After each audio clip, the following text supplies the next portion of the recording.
Hey there, 2019 is going to be a massive year for theme parks, particularly Walt Disney World. You've got Star Wars Galaxy's Edge on the way, the opening of the Skyliner transportation system, and even a $12,000 tour that I'm sure all of you will be taking very soon. Len Testa is back to talk about these and a lot more issues of what's going on for Disney.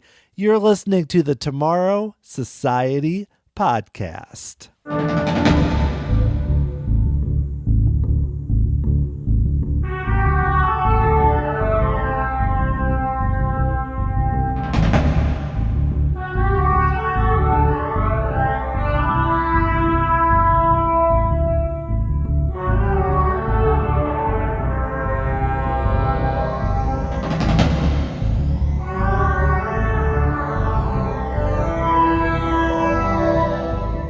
Thanks so much for joining me here on episode 65 of the Tomorrow Society podcast.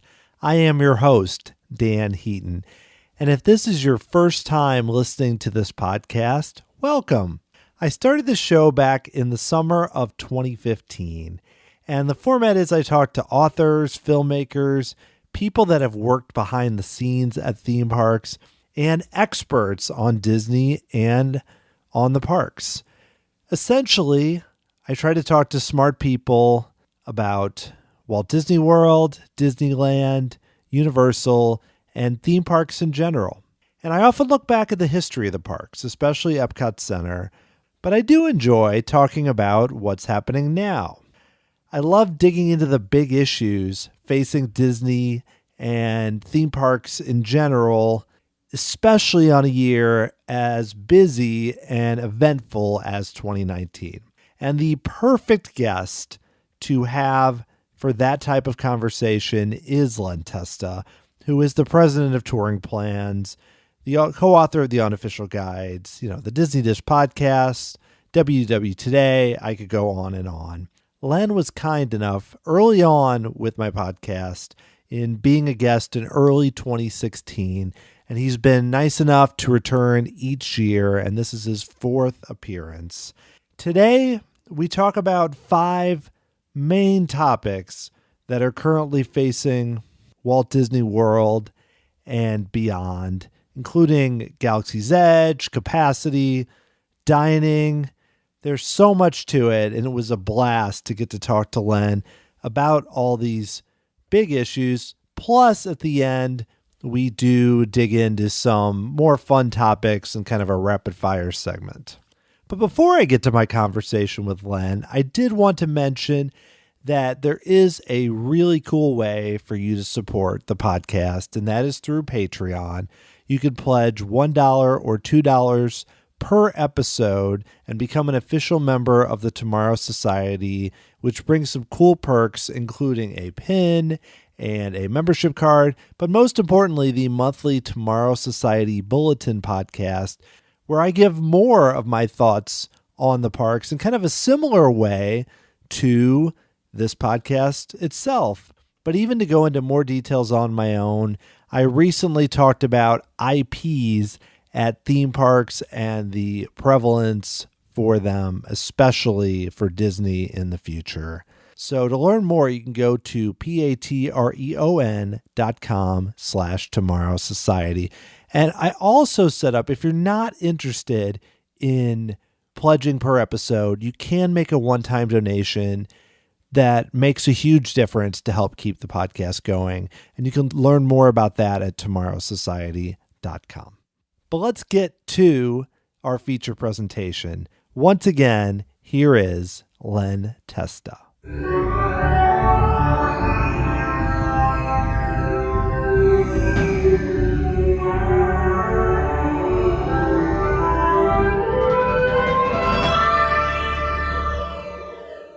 All right. Well, my guest today is creating his own exclusive club as the first 4-time guest here on the podcast. He is the president of touringplans.com, co-author of the Unofficial Guide to Walt Disney World, and the co-host of the Disney Dish podcast with Jim Hill. It's Len Testa. Len, thank you for coming back once again.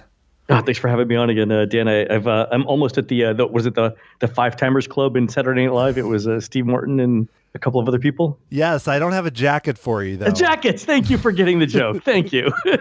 Like Tom Hanks and Paul Simon and everybody. Exactly, Yes. exactly. Unfortunately, our references are going over lots of people's heads right now, but the young folks. All right. Kids don't watch TV anymore. I understand. SNL is like, it's still there, but yeah, we're probably looking back a little bit. So what's going on at Touring Plans? What are you guys doing these days? We're doing a couple of interesting projects. One primarily for the website, one is for the book, but they're sort of interrelated. One of the things we did last year, our goal for the fourth quarter of last year, was to figure out how to improve the website. And to do that, we did two interesting things. One, we looked at 25,000 comments that people gave us on reader surveys where we asked the question, how can we improve the website? Wow. So by the way, let me just tell anyone who's thinking about doing this, when you tell an employee to read 25,000 comments asking people for feedback about what you're doing badly, it's fairly depressing, right? It's like 25,000 negative comments. You're basically asking for people to point out your flaws. The other interesting thing we did was this. We went to all of the large travel agencies that we know, and we asked them to ask their travel agents this question. What's the one thing that your clients didn't know that they didn't know prior to their first trip to Walt Disney World? Like, what's the thing that caught them most by surprise? And that was really, really interesting. So what we're doing now is we're combining both of those things together, right? The feedback that we got from our own users, plus the feedback that we got from travel agencies to figure out how to redo the website so that we can answer questions about Disney World better. So the big question from that sounds like quite a grand project, but the big question... It's our project for 2019. It's going to take us all year to do it. Yeah. Yeah. Have you, obviously you're just getting started on it here in 2019, but have you noticed any highlights or any trends even from what you found so far? Yeah. On the website, the big thing was navigation, which completely makes sense. Like the ability to find specific pages or specific pieces of information easier was by far the number one goal that people wanted. But let me put that in context using the travel agent thing. So one of the things that people didn't know they didn't know was that you needed, the kids of even older than you would think needed strollers in Walt Disney World. Because even if your kid is 6, 7, 8 years old and is used to walking around without a stroller, obviously, they're probably not used to walking the 7 to 10 miles per day that typically happens in Walt Disney World.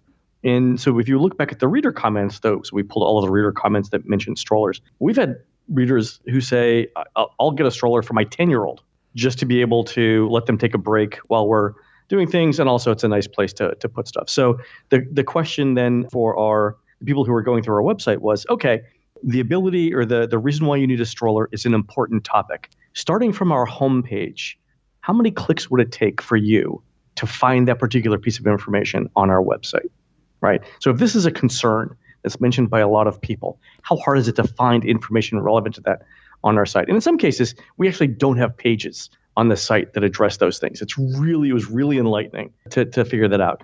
But the changes that we're making will address those things. So if you're not sure how FastPass works, there'll be a specific page on the site for FastPass. Obviously, we've already got that. But there were questions or there were things that people didn't know, like, I didn't know that bus transportation was free in Walt Disney World. Okay, we need a transportation page and we need to point that out. That's the sort of thing that we're looking at. So we actually hired an external company, a company who does nothing but user experience and design to help us with this. So they've been analyzing the data for the last couple of weeks. We're going to do surveys of hundreds of potential customers who have never seen the website before, thousands of our existing users. Going to be our thing for 2019, man. Wow. Well, I almost feel like a year isn't enough time because there's just so much. But a year is ambitious. For sure. And the stroller thing's interesting. My daughter, when she turned 5, she was almost 5 when we went last. And I thought she hadn't used her stroller at all. We almost didn't bring it. And she ended up sleeping in the stroller and going around. Yeah. And I can't imagine. I mean, we would have done okay. We just would have been quitting every day at like 3 p.m. or something. Exactly. And I think that's the thing that people don't realize going the first time. So I'll go through the big questions or the big things first. So starting with like general, and I'd love to hear your feedback on this, Dan. Starting with sort of like general planning. The number one thing that people say was a surprise to them is how much pre-planning there is to do for a trip to Walt Disney World compared to other places.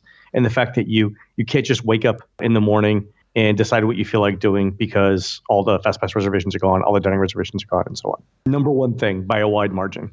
That'd be my guess, because when you first mentioned the thing that people don't know, I thought it's complexity. Because whenever I talk to anybody who's going for the first time, you give them like you don't even, I mean, I could make a PowerPoint or whatever, but have you and I talked about this? When you mentioned the word complexity, I actually rewrote the first paragraph of the next edition of the unofficial guide that says the main difference between a Disney World vacation and a vacation anywhere else is complexity. That's super interesting. Yeah, it's crazy. And I mean, we'll probably dive into it with some of the topics we're going to talk about. It just keeps getting more complicated. Like when you and Jim talked about the ticketing system and you had that episode and I was listening. There's now 10,000 different price combinations for tickets. Right. Yeah. I was listening and I was like, I think I know a lot about Disney. And I was like, I just want to like put my head on the desk and give up. I mean, it's so hard. Oh, dude. There are, speaking of tickets, one of the things we're doing for the unofficial guide is we try and tell people, like, if you're really interested in saving every dollar, right, what do you have to do to save every possible dollar to get the absolute cheapest set of tickets? And it turns out there's actually 11 different scenarios you've got to consider for it based with the new ticketing scheme. Everything from obviously don't use the flexible days thing unless you absolutely need it to some really esoteric quirks, like if you're starting your vacation on a slow period, but you're transitioning into a busy period and you want to visit the water parks exactly once, it may be cheaper for you to buy your water park ticket for the last day of your visit than the first. It's really interesting stuff. Wow. Well, I think we could do a whole show on that, but I think then the listeners might just give up. They might just call it a day and be we're done here. Yeah, we're done. So, but that's really interesting, because I can't imagine writing a book or even doing a website page where I just kind of, I like to write stuff about various things going at Disney, and I just, with the tickets, was like, I'm not even going to bother. There's smarter people that are doing this. I think we ended up writing 1,500 words on describing exactly how to find everything. But the other interesting thing that we're doing for the book, tying this all in, is at the beginning, so we're doing two things. One is I'm going back in for the first time in 7 or 8 years, we're actually re-editing the entire book from the beginning, going word by word through it. And we're trying to figure out a couple of things. We're looking for redundant pieces of information, and we're trying to combine the chapters so that they make more sense. We're also reorganizing the content within the chapter so that the most important things are up front. The other interesting thing that we're doing is going back to the things that we said people didn't know they didn't know. We're putting a list of those things at the very beginning of each chapter, sort of like a hyperlink at the beginning of the chapter. So there'll be a question like, what's Disney's FastPass ride reservation system and how do I use it, right? So, and that'll be at the beginning of our chapter on saving time in the parks. So if you get to that and you don't understand if you've never heard of Disney's FastPass system, you don't know how ride reservation systems work, our advice is go there and read that particular thing, because if you don't know that particular thing, it's probably important and you should read about it. It's a big job, but I think you guys are the right people to do it. I hope. Yeah, so it'll be it's 6 months of editing. Wow. All right, so let's dive into our main topic. So before I just tee this up, there's a scene in the Mel Brooks movie, History of the World Part 1, where Moses comes down, he's got the 15 commandments, and he drops a tablet, and then it changes to 10. He's like, 10 commandments. So I bring you these 15, 10 commandments. Yeah. So I feel like that with the podcast, because the first one we did was just talking about you and your background. Then we did one where I had 10 questions. Then last year we did one where I had 7. And I still think it was too much. So this time we're going to try 5. And I still feel like we may end up doing less. 4 might be the right answer. All right, fair enough. So we're going to go with 5. But so I gave you a little heads up on some of these, but these are a little headier topics, but I feel like you're the right person to help me dive into some of these. Well, let's see. All right. I'm excited for this. All right, so great. So the first one is, obviously a key component of Disney's past is they have these high capacity attractions. Like Walt Disney even talked about it when they opened Pirates at Disneyland. We need capacity attractions. Dick Nunis, big capacity guy, going back to Epcot Center. So we've had recent updates. Pandora, Frozen Ever After, Toy Story Land, we're looking at Galaxy's Edge. We're seeing that the capacity, I'm using it generally, they're not doing these 3,000 per hour rides. They might do 1,600. Galaxy's Edge looks a little higher, but still. So without going too much into the tinfoil hat zone here, which is easy to do, I'm wondering how much Disney actually benefits from having these limited capacities, because obviously they're not dumb. They're doing this. They're not just like they open everything and go, oh, yeah, we needed more. They know that they're doing this. So I'm curious to get your thoughts on why they're doing this. I mean, there's obvious examples, but beyond just cutting cost, what are the other reasons that they're doing it? So it's a big question, but I feel like we can dive into this a bit. So it depends on where you're at. So adding an 1,800 rider per hour attraction to the Magic Kingdom, to Epcot, or to the Animal Kingdom is probably absolutely fine for the number of people that are going there. That's a decent size ride. The other thing I think that is good about 1,800 people an hour is it's probably cheaper for Disney to do a ride of that scale and sort of make everybody feel like they're a part of it and it's immersive than a 3,000 person per hour ride. So if you think about the 3,000 people per hour rides, it's Pirates, it's Haunted Mansion, Spaceship Earth, right? There's only a few rides like that that'll have. There used to be a Great Movie Ride. I think could get like to 2,500, things like that. But those are huge, expensive rides to build and to maintain, right? But Disney's obviously always looking at budget. I know they spent $1 billion, or they're spending $1 billion on Galaxy's Edge. But if you want to get a ride that makes you feel like you're in a small spaceship and you're actually playing part of a role in it, 1,800 to me sort of like feels like a better number than 3,000. I guess you could do it, right? You could just double the number of pods that are available in the Millennium Falcon and you're at 3,600. Logistically, I don't know how you get that many people into a single show building and then back out without it looking like a mall at Christmas time or something like that. So 1,800 might be what they're thinking of for a good mix of throughput, personalization, or sort of like the feel that it's an intimate enough ride, and then the amount of money that it's going to cost. Now, okay, so that's 3 parks.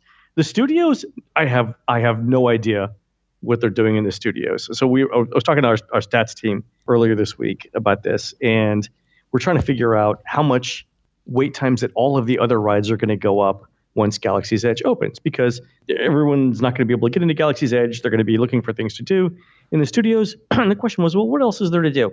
And I think we said when Galaxy's Edge opens, other than the Galaxy's Edge attractions, there'll be 7 rides for people? Yeah. 7 is if 7. I'm trying to remember. I mean, I guess Runaway Railway will be open at that point. Exactly. That's what I thought. 6. Yeah. So it was 4 prior to Toy Story Land opening, but 7 plus, shows and the Street Sphere characters. But if Galaxy's Edge does for the studios what Harry Potter did for Islands of Adventure, then they're going to get somewhere between a 20 and a 30% increase in attendance, which will make it the second most visited park in Orlando. And it'll have 7 rides. So the question is, what are these people going to do, right? We already know that Disney's not increasing the ticket prices to dissuade crowds, because even though they said that that's what they were going to do, they didn't do it, right? We know that we see ticket prices now out into January. It's not like they're charging you $200 to get into studios as a way to dissuade people to go, right? So they're not doing the thing that they said they would do to avoid crowds. Yeah. So what's the plan? And as far as I can tell, Dan, there actually is no plan. If they knew they were building Galaxy's Edge, and they had any sort of idea that there's going to be a huge increase in the number of people going into the studios, the time to plan for that, the time to build other attractions is 2015. Right? It's 2019 now, and now we're going to start worrying about capacity. I can't for the life of me figure out what Disney is thinking with having a couple more million people in the studios with 7 rides. I don't know what's going to happen there. I am fascinated to see how they're going to deal with it. Because they've already said they're not going to increase prices, right? We can see the ticket prices. They haven't increased ticket prices. They haven't built more attractions. What are these people going to do? I don't know. I take back what I just said about them being smart after I heard that. You reminded me. It's worked out in the other parks, right? Although, to be fair, the fact that you had 300-minute waits for Pandora and people or guests, your paying customers, feeling like they need to show up at 6 a.m. to avoid the long lines, not the best management decision, possibly. But I don't know. It'll be we'll see a little bit of a preview of what happens in Disneyland in June. It's like being on the Titanic 2, watching the Titanic hit the iceberg, and you guys are on the same path, right? It's I don't know, man. We'll see. Yeah, it's interesting because I think back, and who knows if they're kicking themselves, but the solution I'm sure there were more complicated situations, but the solution was, and I think you've talked about this before, do some updates to the Great Movie Ride. Even if you make no updates to the Great Movie Ride, you leave it, you put Mickey and Minnie's Runaway Railway somewhere else. I know they kind of want the centerpiece to be Mickey coming up with the 90th anniversary and everything, but Yeah. right there, that doesn't solve the problem. But instead, their solution seems to be, oh, we got this Lightning McQueen temporary show, or, oh, everyone's going to see Indiana Jones or go see Little Mermaid or whatnot. But I don't think that's going to be what people enjoy. And that's where I get so... The only other thing I can think of is that there's going to be so many hard ticket events for Galaxy's Edge that they're almost going to treat it like a separate little park inside of the park that you almost can only have a good experience at with special events. That's the rumor, is that it'll be the way to experience will be a hard ticket event. Interesting that you mentioned that. That's sort of the scuttlebutt that I'm hearing. But the Lightning McQueen thing, I mean, that's just a Band-Aid, right? Those things never work. They can run, I mean, I'm sure that they will. They'll run Indiana Jones shows as fast as they can. I mean, you remember there were some days during the slow seasons when they would run like 3 or 4 of them a day, starting at like, noon or 1 o'clock. Maybe 3 a day, maybe 4 a day, Indiana Jones. If they're not running 8 a day when Galaxy's Edge opens, it's because that they can't find the actors to do it. You'll see multiple Indiana Joneses. You'll see multiple Beauty and the Beasts. You'll see way more Frozens. The thing is with Voyage of the Little Mermaid, you're already running it like every 15 minutes or something like that, every 20 minutes. I forget what the exact show schedule is, but you can't run any more of those. All you could do is fill the theater as much as you can. But they'll do the Disney Junior shows, then they'll do as many as they can. But even then, that's simply not enough. There's simply not enough capacity for a 20 or 30% increase in crowds. So I'm really interested to see where they think these people are going to go. More importantly, where are they going to eat? There's so many questions like that. It's like, it's not just about what will they ride. It's like, what are the pathways going to be like? What is the whole park going to be? Because, they're going to see an increase. It's going to pull from other parks. There's going to be the curiosity factor. And hard ticket events can please like the diehard fans or can please people that maybe the locals and such. But I don't think, to me, that's again, it's like a Band-Aid, or even now they've starting to do the after hours there, and I'm sure that's going to be a thing. But all these things seem to solve for about 10% of the issue, or they could start selling, which we've talked about in the past, just really sell fast passes all over the place. But I feel like the blowback's going to be pretty strong. You think they would, like, when this happens, like, so let's say this opens in late fall, December, November, whatever. Mm-hmm. And let's say the press is bad, people love it, but it's just, it's like the day that Haunted Mansion opened at Disneyland, but it's that way every day for a year. I may be over exaggerating. Oh, it'll be, you're gonna have maximum wait for, I'm guessing it for at least the first month is open pretty much every day, because if they're opening it, in late fall, that's around the time that kids are going to start getting off for Christmas break, which means Orlando kids will be off. They'll go there, then they'll get through the holiday season. Then you've got the marathon.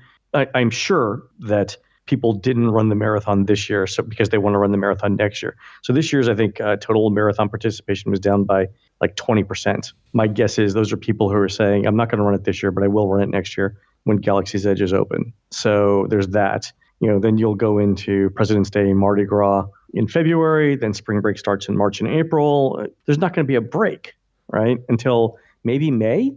And then, June, summer vacation, people who put off their trips this year are going to go, 2020. I mean, there's just not going to be a break, right? There are not going to be very, very many opportunities for. I wouldn't be surprised if they close the studios at 10 p.m. every night and they just run after hours events from 10 to 1 or whatever.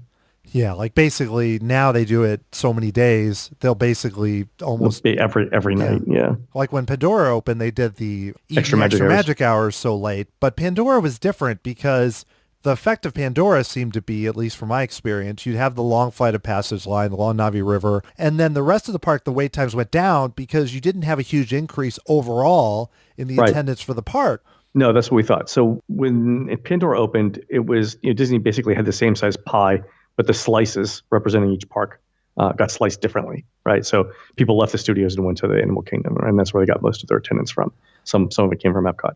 But for Galaxy's Edge, I think you will draw in people who haven't been to the parks in a while.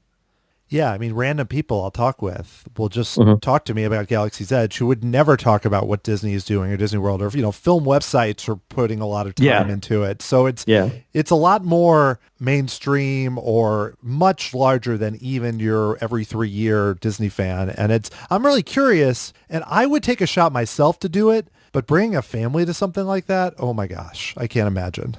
I'm actually going to hang out all of November and December in Orlando just to see what the opening is like. I have this tradition, my daughter and I, of going to the mall on Christmas Eve just to sort of see the chaos, and it's going to be exactly the same thing. I'm just going to go to the studios and hang out and just see what happens. I'm going to be fascinated by it. Yeah, I'm tempted to schedule just like a day or two and like after a little bit after it's open myself and just go on the cheap and just see it. Yeah, But part let's of see me what is it's like. like, I mean, not even like I expect. I mean, yeah, maybe you get to do one ride or here and there, but it would be interesting. It's going to be something. Yeah, I mean, you come down, you get to the park like at 4 a.m. You just get in line, and you'd have a decent chance of seeing it for the day or 4 a.m. whatever. Yeah. Yeah, I think a lot of people are going to do that though. I can't imagine what the first day is going to be. Disneyland will tell us, right? So there's a rumor that Disneyland's reservation system is being loaded in the next week. We're recording this on the 31st. In the next 6 or 7 days, with packages and tickets for Galaxy's Edge. That's the rumor. We'll see. By the time the show is out, we'll know. Yeah, for sure. Because this show will come out in mid to late February. So, Oh, so we'll know by then, yeah. everything we're saying is out of date now. No. Yeah. All right. Well, this rolls really well into the second topic, which is I call it the Galaxy's Edge effect. And you kind of mentioned it earlier. Where basically after Harry Potter opened, we kind of saw the effect, not just about a capacity or attendance, where Disney, signed up with James Cameron, and then they were like, okay, we've got to change up New Fantasyland. There's a lot of different things that happened in the theme park industry, and then Universal brought in Diagon Alley, and that kind of set the stage for Pandora and definitely for Galaxy's Edge more because that came after. So Galaxy's Edge is going to open, and beyond the crowd issue, just in terms of, I'm assuming, especially given what I've heard about the Rise of the Resistance attraction, that attraction especially, and some of the things they're doing at the land are going to be stuff we haven't seen before. A few years out, or whenever that happens, or even now with what people are planning, I mean, what do you think when we look back, when you and I are talking for the 22nd time in however many years, I don't want to make assumptions here, but basically, what is the Galaxy's Edge effect going to be on Orlando or even what the parks are doing? I think the big thing that we're going to see is the personalization of your experience in every theme park. Like the thing that they're doing in Galaxy's Edge, where your reputation will walk around with you and be linked to you through your Magic Band. That is going to be something that will become ubiquitous throughout Disney theme parks. And I say that for a couple of reasons. One is I would love to walk through the Magic Kingdom and have characters know what I did and sort of engage me in my day, right? Like we know that you were just on Buzz Lightyear, you scored 50 points out of 1,000,000. You must be terrible, and if you're Jack Sparrow, maybe Jack Sparrow tells you that you're not the guy who's going to point the cannon at anyone because obviously you can't hit a damn thing, right? Maybe something like that, right? But I think that level of personalization where the people that you interact with in the parks will know what you did and riff off of that, creating a more immersive environment. I think that is going to be the number one thing. And Disney's got a huge lead, I think, on everyone else in doing that because of the infrastructure they've put in place around the Magic Band technology. They've already got it in place. They already know who you are. They already know where you're staying. They already know so much information about you. Just all they have to do now is link those experiences in and teach the characters to do something with it. I think that's the amount of personalization, the feeling that you would get in the park, that you're a unique guest and that Disney really knows who you are and they're having fun with you. That's an immense opportunity for Disney. Huge, huge opportunity. So I think I'd be surprised if they didn't try and do as much as they could with that.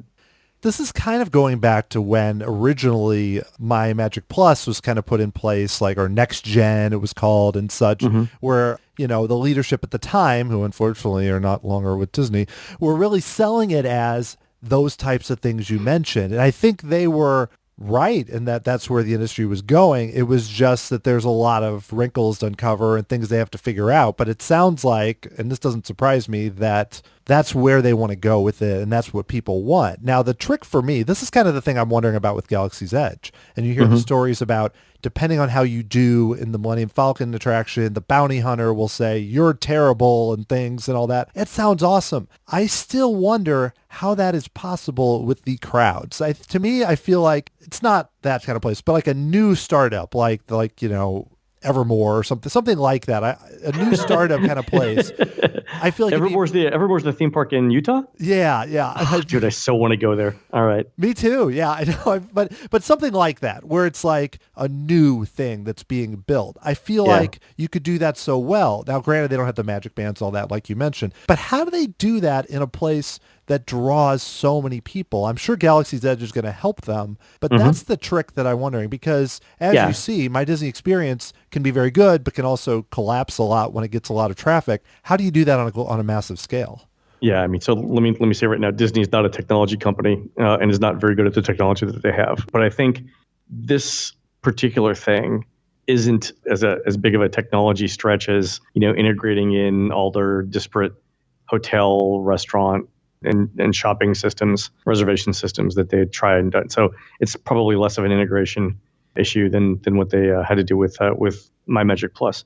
I think the way that they're going to do it is this. So Galaxy's Edge is what? 14 acres, right? Yeah. The idea is that they're going to have walk around characters who are part of the city, the port that you're in of Batuu, and that these characters might know something about you, whether they're getting information through like an earpiece, and they've got like a magic band scanner somewhere hidden on their person that's, reading the magic band information, and somebody's feeding them in things to talk about in their earpiece or whatever. I don't know how that's going to work. The idea is that as you're walking through Batuu, you'll see these people. You can ask them questions. They'll be in character.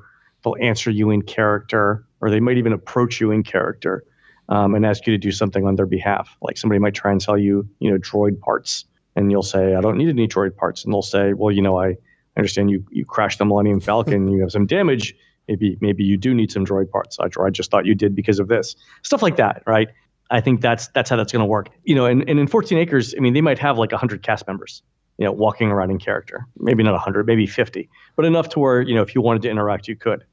Right, where a lot of people may be just rushing to the attractions and trying to get in line and such. But that benefits the people that actually take their time, where they might, like I'm picturing thousands of people all wanting to go talk to the bounty hunter or whatever.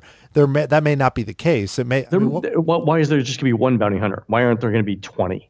Right. So I think I think my expectations are a little tempered, because I'm thinking about Pandora, and granted they did not promise this in Pandora, but I think about some of the things we heard about how, the bioluminescent plants and the way they were going to do things. Some of the things they had to adjust, like adding more signs and stuff because people got lost or it was too dark. But some of the things, so I always get a little, I'm not trying to be a skeptic here, because I would love to see them do something on a grand scale and blow us away. And I think they will. They know the stakes. So I hope that it's on the level of 100 employees or, cast members that do this, and they really are able to make it work. I think they will. I think at least when it launches, they're going to go all out and really try and make it immersive. The question is, and I had this conversation with Jim Hill earlier this week, it's a year from now, will they still have the same commitment to the immersive environment that they had on day one? And the modern Disney company, with their current management system, I would say the odds of that being yes is 0%, right? A year from now,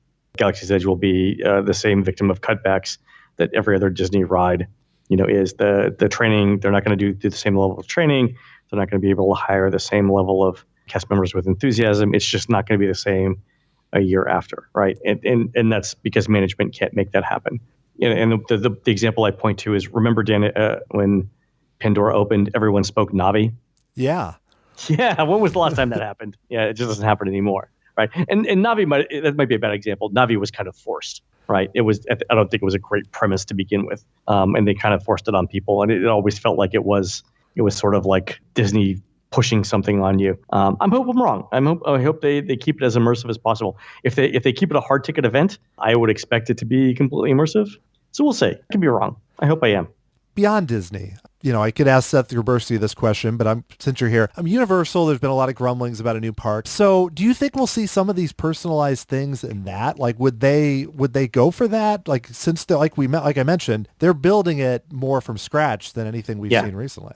I don't know. That's a good question. I haven't seen anything around intellectual property, patents or anything like that. I haven't heard anything about research on it. If they were to do that level of personalization, they would need a way to identify you as you're walking around the parks, like a magic band. It doesn't have to be a bracelet, but could be, could be a lanyard, could be, something else. I haven't seen them starting to develop that. And given the fact that it cost Disney a couple $1 billion, and it's not extremely reliable, at least on the integration side, I think that's the thing that would prevent Universal from doing something similar. They might look for a cheaper, easier implementation to do that, but so far I haven't heard anything on it.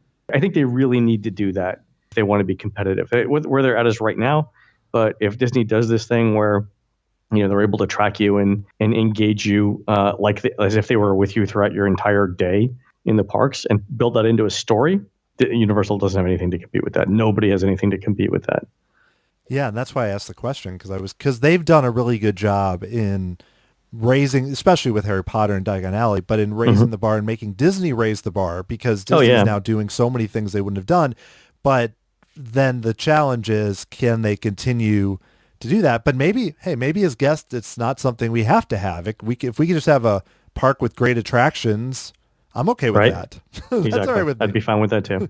All right, let's move on to the next one. And I feel like that was a little more upbeat, but this one's not going to be as upbeat here because, all right. But we've got some coming up after this that I think the next one is more upbeat. But so this really struck me when you had a recent episode with Jim Hill, where you were talking about the Be Our Guest restaurant and how the ratings of it have declined. And I actually noticed, not the ratings, but I noticed personally, we've gone a few times, and going even from like 2016 versus the next year and next year, I noticed that, I don't know if it was just the newness had worn off, that we always went for lunch. So I'm not talking about the fixed price dinner, but I felt like each time it wasn't as great of an experience. And then I look back at Le Cellier, which I remember going to and being blown away, and then kind of, it got more expensive, whatever. So my question is, this is something that really struck me, is inside a park. I know you have sit-down restaurants at resorts that have stayed successful, your Jico or whatever, that have stayed successful for years and are still very popular. But inside a park, when you have a restaurant that really becomes a hit, is there a way, given the current Disney management, for it to avoid ultimately declining in some fashion? Is there a way to do that? No. I mean, there's no way to avoid this cycle of initial success, then decline, bottoming out, and then starting over again with a new concept or whatever, right? So it's a cycle, but there's no way to avoid it. If you think about how Disney's run today, the parks are run. They're run in order to maximize shareholder return, which means that every quarter the financial numbers have to be better than the previous quarter, right? So quarter over quarter, year over year, they have to show that they're making more money than last time. So when it comes to a restaurant, there are only two ways to do that. You can raise your prices, or you can cut your costs, right? Or some combination thereof. But for a restaurant like Be Our Guest, if it's a breakfast, lunch, or dinner, it is not Victoria Albert and Albert's. It's not a Michelin-starred restaurant. There's a limit to how much people are going to pay for any given meal. And that number seems to be around $75 a meal. So they can't make more than that. The only other way to make money is to either cut labor or cut your other inputs, your food costs, your infrastructure costs, things like that. So what Disney tries to do with everything, every quarter prices go up and they try and control costs. That's why you see things like standardization of like cuts of beef on the menu. Remember there was a couple of years ago where everything was short ribs, everything was flatbreads. They find a supplier with a relatively inexpensive price for something and they roll all of that out. But that only goes so far, right? I mean, like every business cycle, there's a limit to how much you can raise prices, how much you can cut costs before quality starts to suffer. And when quality starts to suffer, you have fewer customers. When you have fewer customers, you make less money. You're basically in a vicious circle at that point. And then everything crashes down. Somebody comes in and says, you know what, we need to rethink this entire thing. We're going to relaunch the restaurant, and then the process begins again. That's how the modern Disney company runs its operation. Something has to get to a crisis point before they decide they're going to do something, and they'll squeeze everything that they can until then. I think Be Our Guest is a perfect example of that.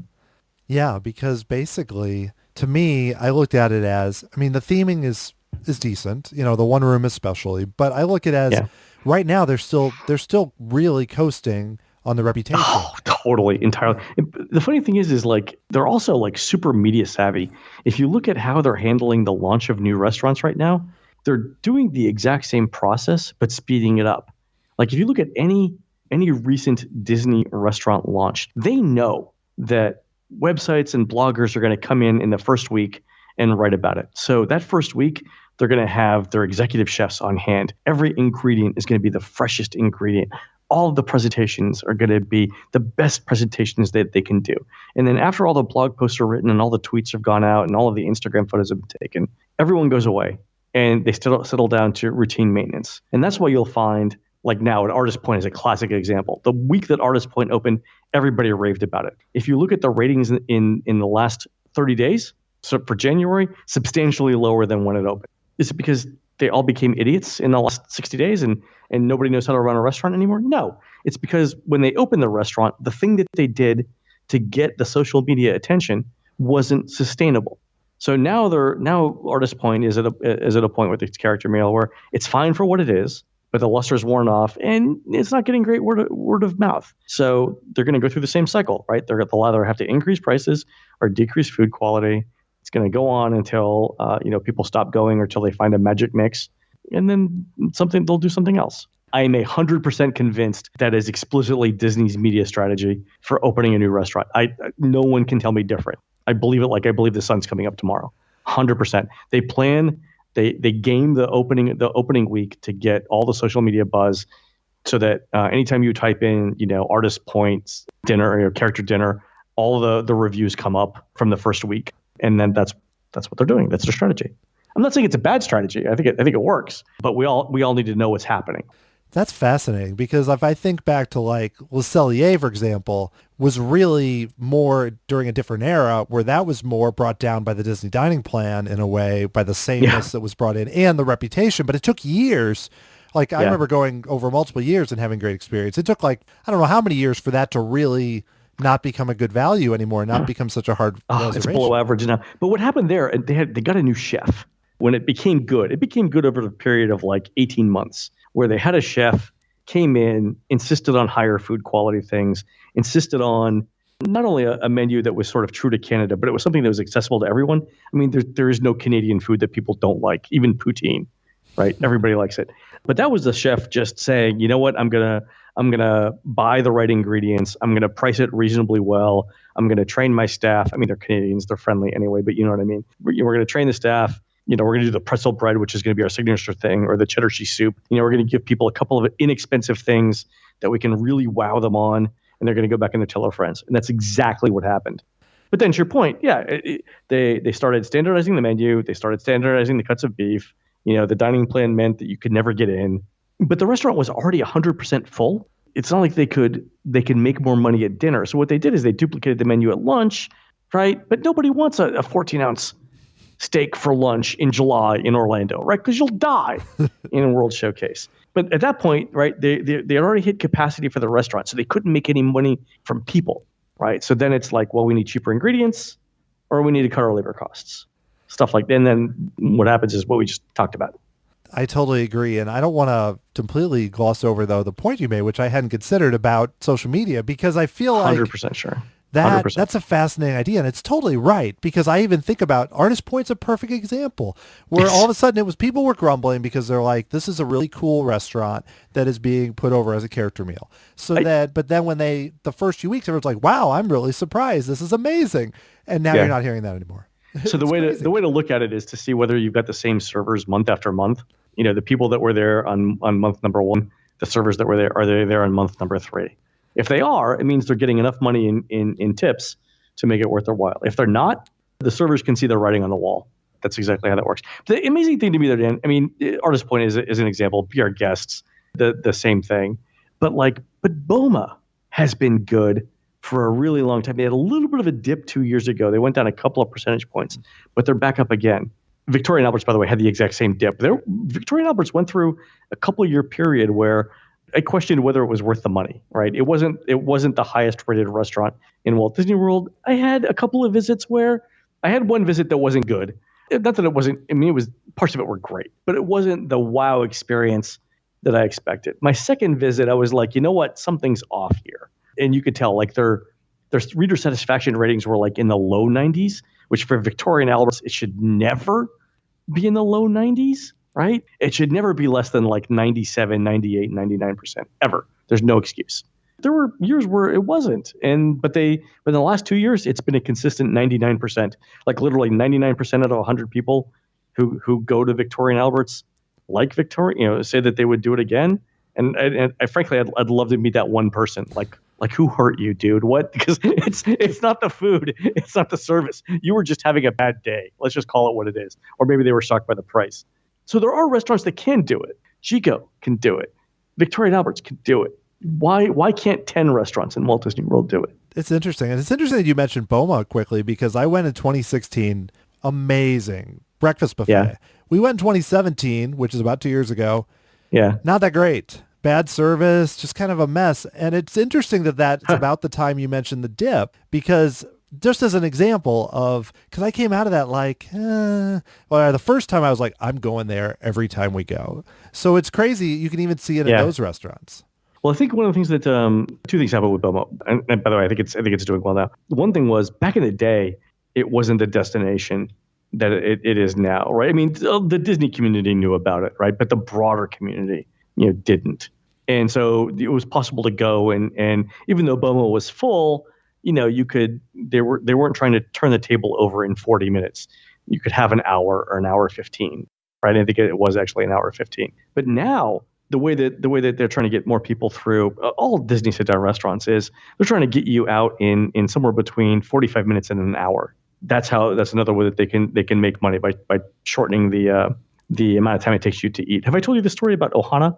I don't think so. Go ahead. Oh God. All right. So we started getting reader mail back when Disney added alcohol to the dining plan. And the reader mail wasn't anything to do with the alcohol, but it was the fact that they thought that they were being rushed through the meal. And the example that they gave was at Ohana, at the Polynesian. We had a number of readers who wrote in the same week who said, from the time that we sat down to the time that our bill arrived was 45 minutes or less. Which we think about it, Ohana is an all-you-can-eat meat-based meal. You can't eat all the meat you can eat in 45 minutes, right? There's just no way. So we went to Ohana to time this, and we brought a stopwatch. And the readers were exactly right. We sat down within 2 minutes. We had our first set of appetizers. 4 minutes after that, we had our noodle course. 4 minutes after that, we had is the first course steak, but basically in 4 minute increments, like the shrimp came next, and the chicken, and the pork. 4 minutes after that, the second round of things came out, in 4 minute increments, and then at the 40-minute mark, we got asked if we wanted dessert. We could have literally been done with the entire meal inside of 45 minutes. We just stretched it out. Salad is the first course. We just stretched it out to just under an hour just by lingering around, but. If we wanted to be done inside of 45 minutes, they would have gladly turned the table over in 45 minutes. And it was so close to being every 4 minutes that it has to be some sort of system. Like the odds of it being coincidentally 4 minutes between everything is almost zero. I mean, to me anyway, it seems like it's a pattern. No, I'm sure it is. I can see it as like, accounting, MBA, whatever you want to call it. Somebody looks at it and goes, if we do every 4, we're going to save 5 minutes, and then those 5 minutes are worth X amount of dollars or something like that. The other thing was, and this was amazing, my dinner at Ohana started at 3:30, like the first reservation, 3:30 or 4:30. I think it was 3:30. Yeah, but it's like, who eats dinner at 3:30? And they were still trying to get us done in 45 minutes. It was amazing. Yeah, and that's not in a park either, because you could say in a park, oh, well, they're just trying to, you move people quickly. At a resort where that's a selling point, and actually 45 minutes of all that food sounds kind of painful to me, actually. It's like a challenge. The interesting thing is, so at the hour mark, we looked around, and I would say that a good half of all of our other tables had already left, and they were in the process of being, reseated, cleaned up and reseated. I see Disney's point, right? If people are willing to decrease the time that they sit at the table from 75 minutes to 60 or less, Disney can get a whole other seating in, maybe even 1.5 seatings in a day. A restaurant like Ohana's in demand, it's more money, right? They're taking the space that they have, They're cramming more people into it over the course of the evening. That's another way for them to make money. Yeah, but it felt like being on like a sushi conveyor belt of food where you had to eat all of the stuff. Yeah, that doesn't sound great. And we could have pushed back. We could have said, you know what, we're not ready for anything yet. We could have done it. But the impulse is, at least for the first few things, it's like, yeah, sure, we'll take our food. And by that time it's, 20, 25 minutes into the meal, you've got 4 or 5 courses already eaten. At that point, you're starting to fill up and it's time to leave anyway.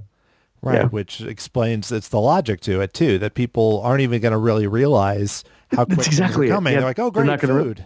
And there were, I said this in the review. There were times when my daughter was growing up where if somebody says, look, we can have everybody completely fed and out of here in 45 minutes, I would have given them extra money. Oh yeah, just for that, right?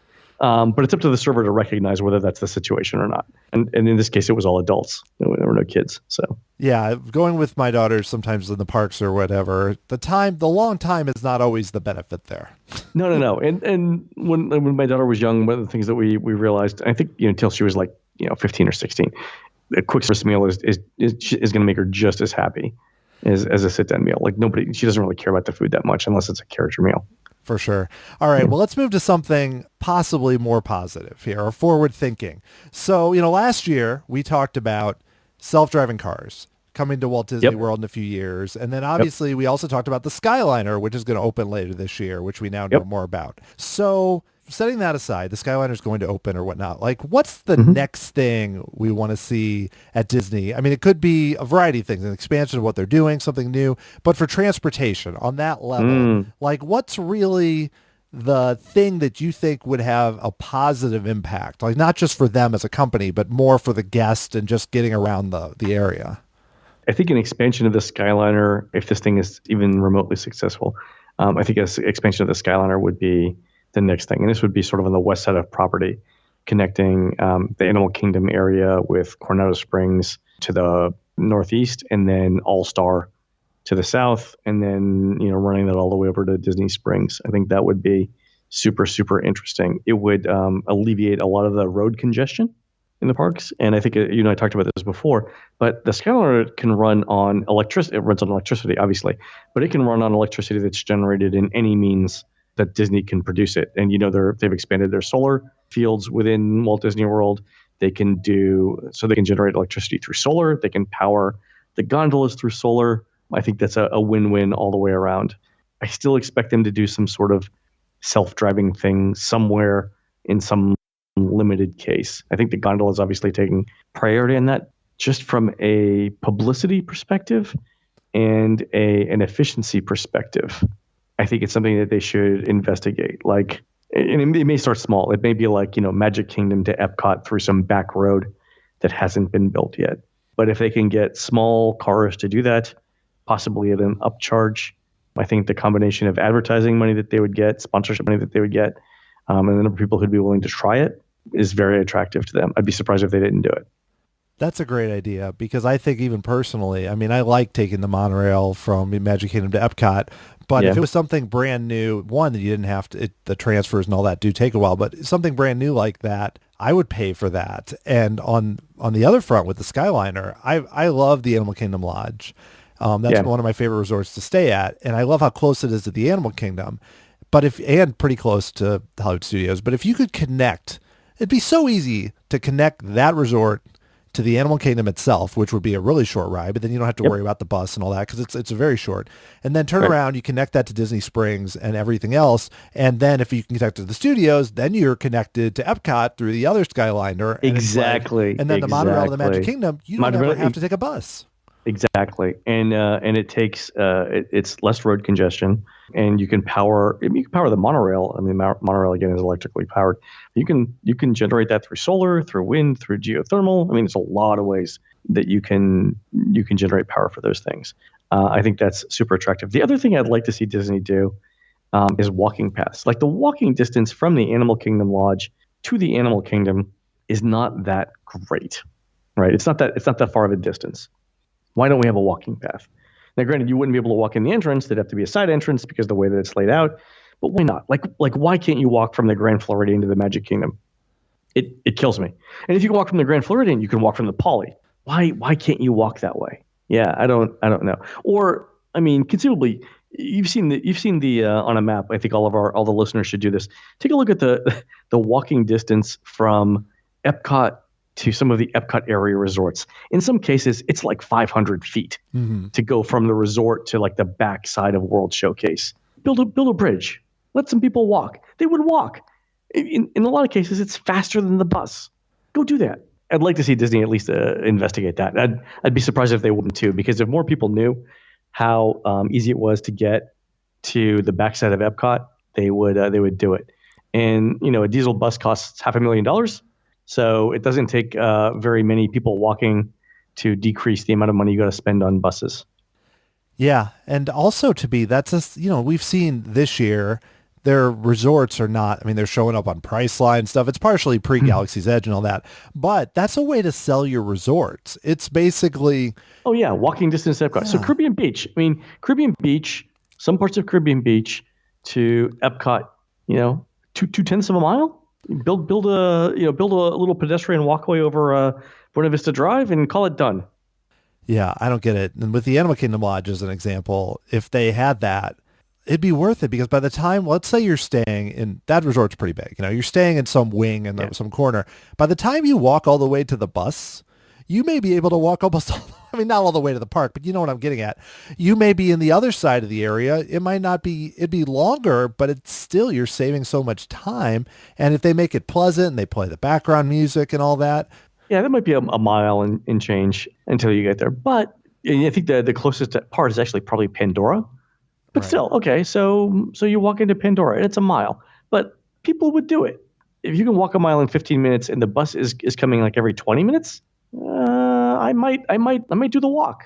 I would do it personally for sure. I mean, that walk even from Epcot to the Hollywood Studios, I wouldn't take my 5-year-old on that walk, but I would do it. It feels good to get away from the crowds a bit. It's except for when it's like 100 degrees. Yeah, but like from December through April, 4 months out of the year. Oh yeah, all the time. I was there when I was there last week. I was there for a couple of weeks that ended last week. I walked there almost every day, because I was doing something either in the Epcot or the studios. I was like, you know what? I'm gonna park at Beach Club, or I'm gonna park at Boardwalk. I'm just gonna walk, whatever I need to do, and then I'll come back and get the car.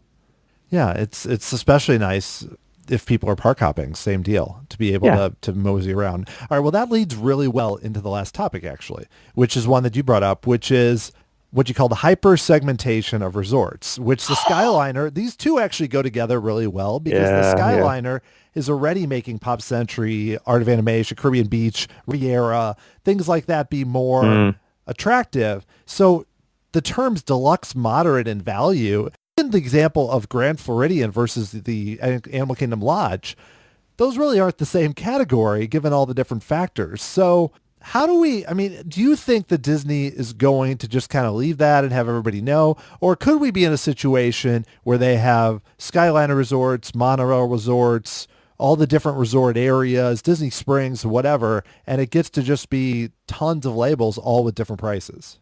I think that's exactly what you're going to see. So the vast majority of new resorts that Disney's built over the last few years are DVC resorts, and they'll continue to do that for a variety of reasons. But I think when it comes to coming up with new cash standard hotel options, they'll definitely look at taking existing stock and converting it first. And that does two things, right? When they demolished Caribbean Beach, the parts of Caribbean Beach, to make room for the Riviera, they actually took rooms out of inventory, which makes their standard hotel occupancy look better. There are rooms, they can charge more for them. Until they built the Riviera, which is a very high-priced resort. Again, I've heard it's comparable to the Grand Floridian in terms of amenities. We'll see when it opens in December whether that's the case. But in the 2 years that it took them to build it, they had basically the same number of people coming to the hotels, but because they had fewer hotel rooms, their occupancy rates went up, which means that they could charge more. So automatically, right off the top, a win for Disney. When this new hotel opens, it's going to be basically Grand Floridian Southeast. It'll be a new resort for all the Disney fans to stay at. It'll be very, very high end, signature dining available on it, and relatively close to Epcot with the Skyliner. So everything that people want in a resort, easy access to the parks, good dining, good pools, lots of character interactions, things like that. Everything will be there.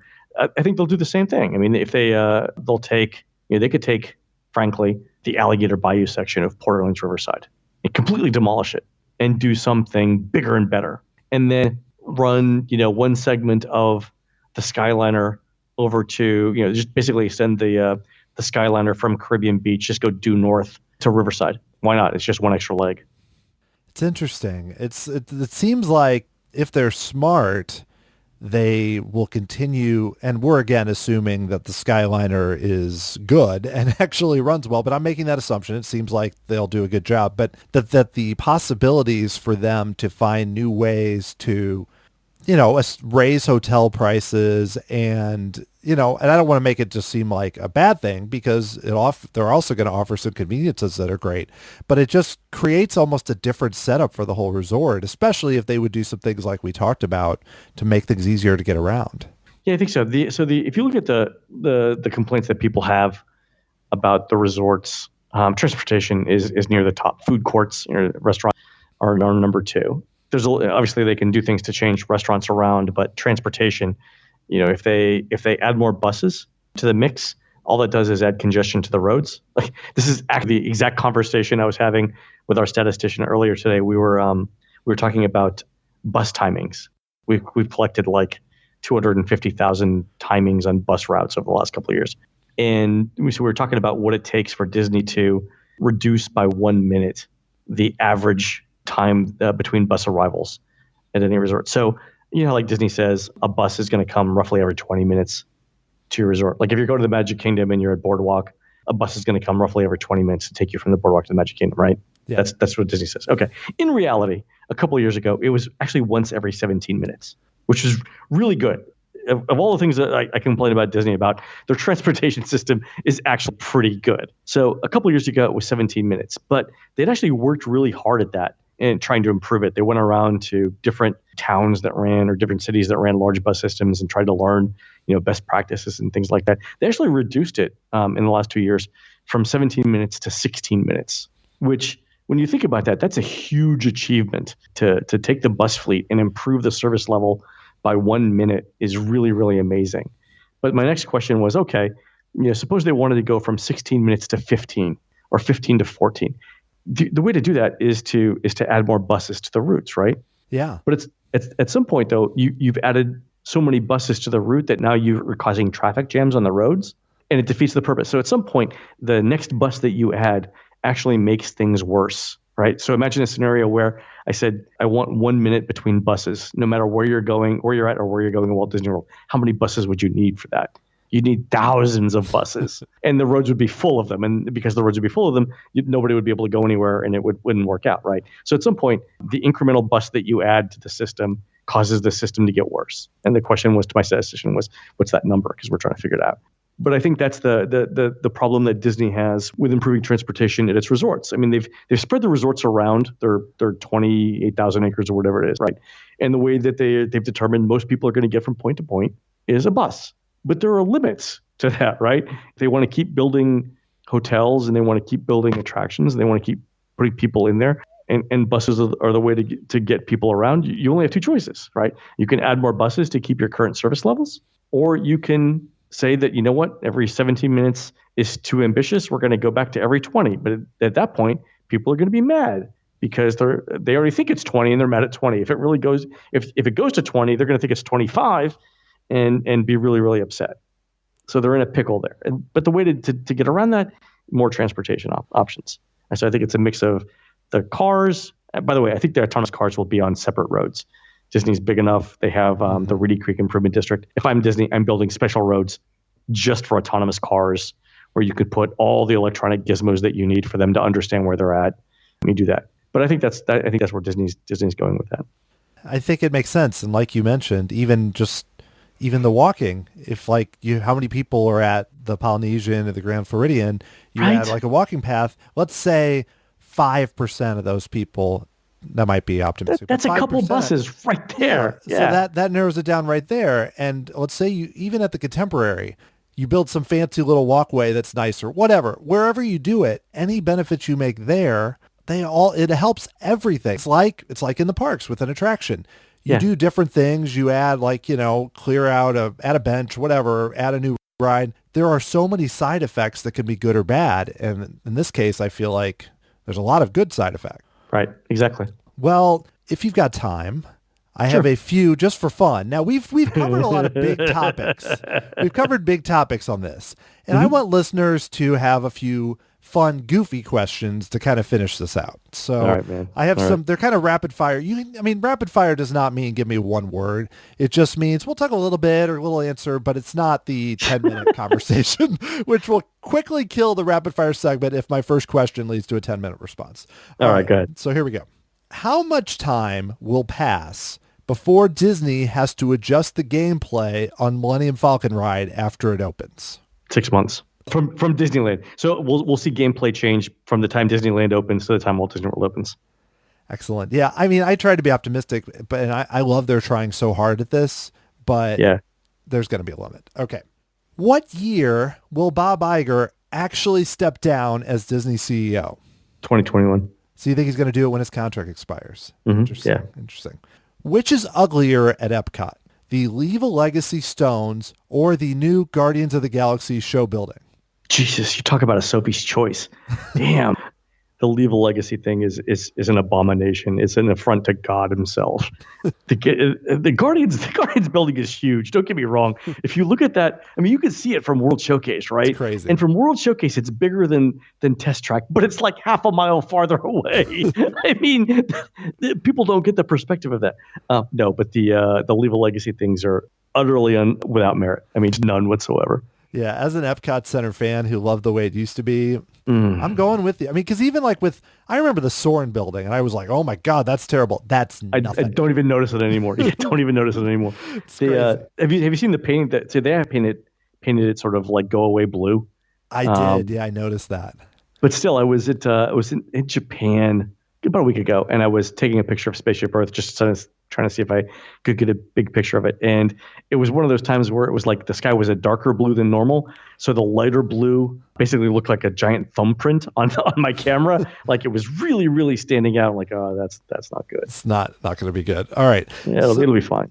No, I'm not as worried about that side of it. No. But okay. So speaking of Epcot Center, if Disney came back and said, we're going to do a Captain EO-like tribute and bring back one of these attractions for a short time, which one of these would you rather see come back? Body Wars, Food Rocks, or Honey, I Shrunk the Audience? Man, those are my three choices. Yes. Forget the logistics. Yeah, because of course I could be like, bring back Horizons or whatever. No, these are kind of the middle of the road ones. It's like asking which one of my siblings do I want to hit me in the head. The end result is going to be this. Food Rocks. It was what? Food Rocks? Yeah. Honey, I Shrunk the Audience and Body Wars. Okay. Not Body Wars because that made me nauseous. Me too. So it's either which version of Food Rocks? Well, Food Rocks is not Kitchen Cabaret because Kitchen Cabaret was okay. I thought it was sort of the generic sort of like singing fruit. Food Rocks was like the rock and roll, less exciting animatronics one. Some people would say it was Tone Loc's best work. Oh yes. I'm gonna go with Food Rocks for the soundtrack. Yeah, Honey, I Shrunk the Audience was fine for what it was, but in the list of best things that's ever happened in the Imagination Pavilion, it's probably not in my top three. Yeah, none of those are really up there. All right, so simple universal question because I want to cover a little bit. Just simply, what is your favorite attraction at Universal Orlando? The thing that I would see every time if I was there? Yeah, so what's the thing that you're like, this is the thing I love to do there? So I'll give you two things. I think the Spider-Man attraction is fantastic. I think I've told this story. The first time I went on it, I actually had to ride again with my glasses off just to see how they did some of those effects. That's how impressed I was. But I also think the Hollywood Horror Makeup Show is hysterical, and it's an example of not needing a $100 million budget to do something really, really entertaining. I think those two things are fantastic parts of Universal. I mean, Diagon Alley is fantastic too, but I'm saying like, yeah, those are the two things where I'd be like, everyone knows to go to Harry Potter, but if I had to list things like you really got to do this, Other than the Harry Potter things, I would list those two things. I also think their hotels are pretty good. Yeah, I haven't actually stayed at their hotels, but I Oh, like to dude, do that because of especially because of the front of the line, you know. I mean, before I moved to Orlando, I had to go to a conference in Orlando, and it was at the Rosen Center. So the Rosens are nice hotels, but I actually stayed at Cabana Bay because I liked it better. And I stayed at Cabana Bay and drove, not because it was cheaper, but because I liked it better as a hotel than the place where the conference was. I really like Cabana Bay. I haven't been there as much since my girl's so young to Universal, but Spider-Man, I mean, just to talk about Spider-Man for a minute, I love Forbidden Journey, but like you said, I rode Spider-Man even, after Forbidden Journey was there and after everything. And still, it's like you just want to be like, wait, how it looks like the effect is very convincing. And it even was before they redid the digital thing. It was really convincing up front. Digital and 4K. Yeah. No, yeah, it was fantastic. Like I said, the part where you're rapidly going where you're falling, and they tilt the radial forward. I actually thought wow, I can feel myself, falling here. And of course you're already on the ground. You weren't moving at all. It was really amazing. Yeah. And it's still a great attraction. Okay. Well, two more questions here. So the first is just a simple Disney Springs question. Sure. So if you're in Disney Springs and need a quick meal and you only have these options, this is all that's open. Okay. Which would you go to? So we have Earl of Sandwich, we have Cooks of Dublin, or we have Chicken Guy. So first one was Earl of Sandwich. Earl of Sandwich, not Cooks of Dublin. Actually, the quality there has declined recently. Or Chicken Guy. That is super interesting. Earl of Sandwich is extremely highly rated. If I'm with picky eaters, I would go there. But I went back when I did my original review of Chicken Guy. I said, and I was completely wrong. I said, everything is frozen and comes in a box. Actually, nothing is frozen. Everything is made every day, handmade. It went up in my estimation once I realized that. For what it is, it's good enough. I think the sauces make that. I'm going to go with Earl of Sandwich though. I think Earl of Sandwich is a better overall value. Yeah, and I asked the question kind of as because Earl of Sandwich has always been my go-to place, but I was just curious comparing it to a newer thing. If it was if you threw Polite Pig in there, then or even tapas at Wine Bar George. I mean, if you're talking about inexpensive things, then that's interesting. Yeah, there's other choices I know that would make it a tougher pick. I'm sure, similar to the Epcot question. Yeah, so like Earl of Sandwich or Polite Pig. That there's a debate there that people could have. For sure. Okay, last question. This is very important. Disney just announced a new World of Dreams tour for $12,000. Did I tell you the story? You haven't, no. But if you want to tell the story first, then I can ask the question. And actually, good. I think I know what your question is, but go ahead. What would I do? I'll read my question just because I think it's funny now. That includes backstage access, front of the line, tour of Cinderella, Dream Suite, and more. Yeah. What would the tour have to be for you to spend this kind of money? $12,000. So I actually heard about this in December. I was with a friend who was doing something moderately exclusive in Walt Disney World, and the cast member that was guiding him through this exclusive thing said, for now, this is the highest level of VIP thing that we have. I stopped him right there and I said, for now? Okay, tell me what you know, right? But he wouldn't tell me.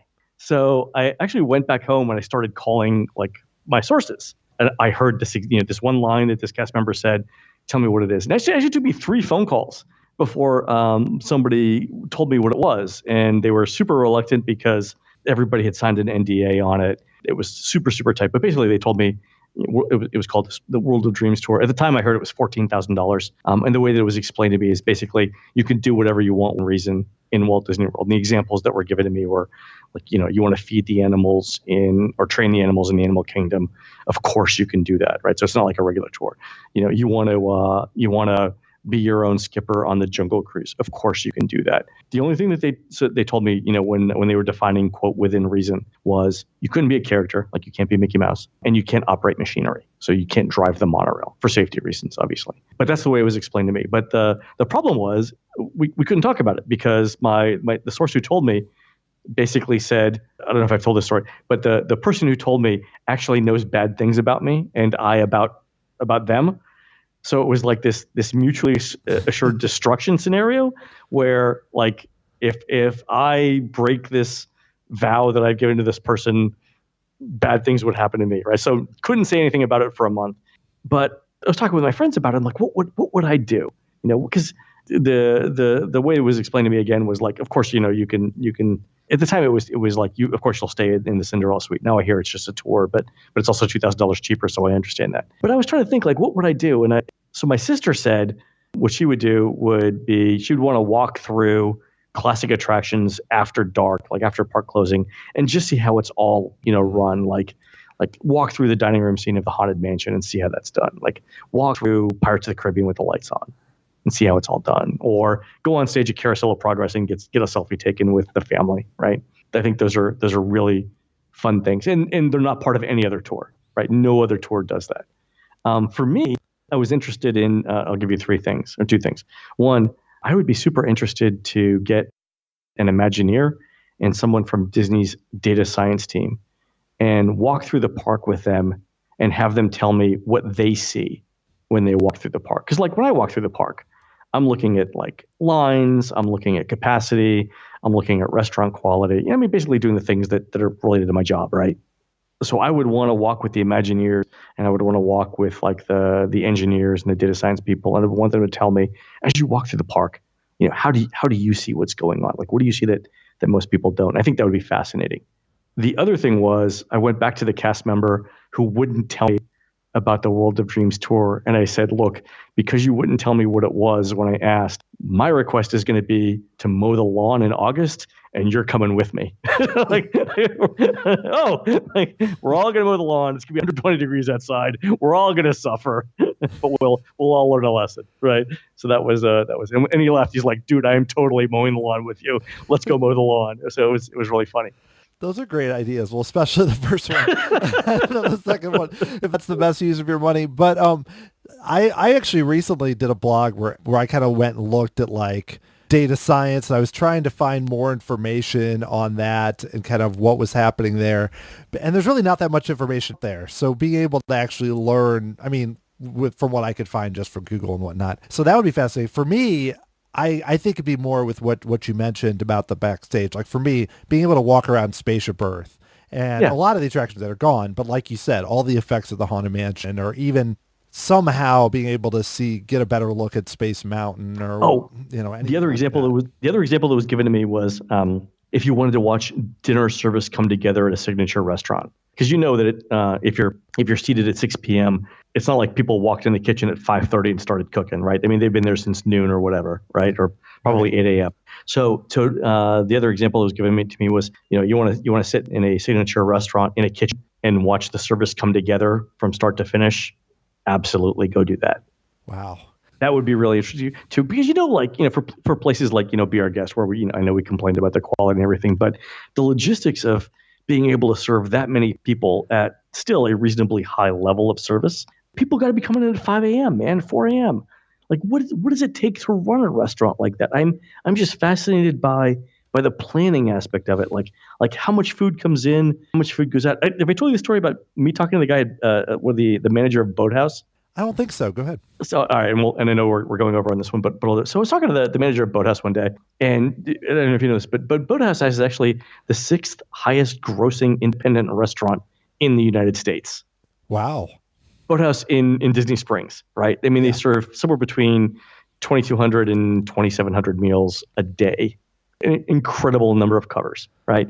And so I was asking, like, no one would peg this restaurant as being, top 10 in the United States. By the way, I think the other top 5 are all in either New York or Las Vegas, where, and they're selling a way more alcohol. Yeah.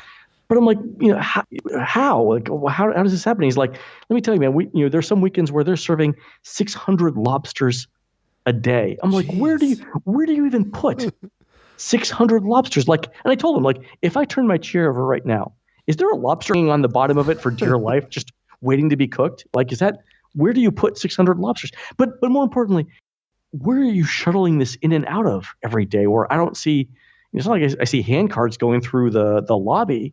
Where is all this food coming from? Where's it all going? Like, they bring them in on those cars, like those boat cars. It's a submarine. Right, exactly. It's like you like pay to go on that, and they like catch some lobster on the way and bring it back. Exactly. Or something. They're catching the lobsters out back in the in the lake. Yeah, but I thought that's super interesting to see how a restaurant like that is run, and especially Boathouse, where it's run at a very high level. And Boathouse is a very highly rated restaurant, so I think that'd be really fascinating too. Yeah. Wow. Well, you're giving me good ideas for things to write about with crazy ideas for the tour, which that is not why I asked the question. Just remember, man, it's 5 people with $2,000 each plus you, and you're there. Oh, man, that's crazy. All right. Well, Len, this has been awesome. I feel like next time we're doing 3 topics, I think, but it's been great. Thanks so much for being on. And if people want to learn more about what you're doing or connect with you, where should they go? So our website is touringplans.com. I am Len at touringplans.com. If you want to email me, find us on Twitter at touringplans or me at Len Testa. And of course, there's always the unofficial guide to Walt Disney World, available in finer bookstores everywhere, including Amazon. Excellent. Well, I can vouch for all of those things, and I'm not sure about Twitter, but I can vouch for all the other things as being great. And this has been amazing. Thanks so much for being on. Awesome. Thanks for having me, Dan. Well, that was great. I now have a bunch of ideas for a future blog post about what I will do if I ever had the chance to take the $12,000 World of Dreams tour. There's so many good options. I don't know what I would choose. If you enjoyed this podcast, you should also check out episodes 8, 20, and 39, which were my first 3 conversations with Len Testa. You don't want to miss those shows. You can find those episodes and a lot more at tomorrowsociety.com, including a new weekly blog series that I started where I go through Spaceship Earth scene by scene. That one is going to be a lot of fun to put together. If you'd like to get a hold of me, you can email me, dan@tomorrowsociety.com.